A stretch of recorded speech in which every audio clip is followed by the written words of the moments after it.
One of the most time-consuming parts of IT documentation is actually creating the documentation itself. Most technicians are already taking screenshots while they're working, but those screenshots often end up sitting in a ticket, buried in a folder, or never being used again. The screenshot to documentation feature in ITDock is designed to solve that problem.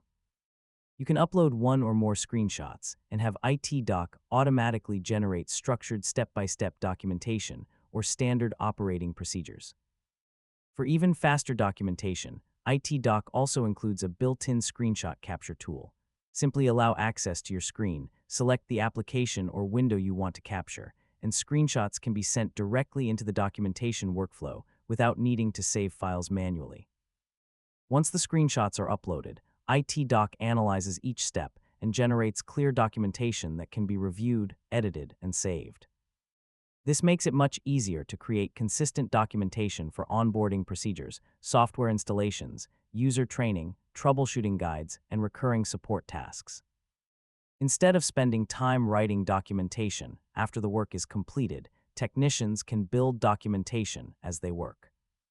The result is faster documentation, better consistency, and a growing knowledge base that becomes more valuable over time. This lets you build documentation as you work instead of trying to create it later. To learn more or start your free trial, visit itdock.io.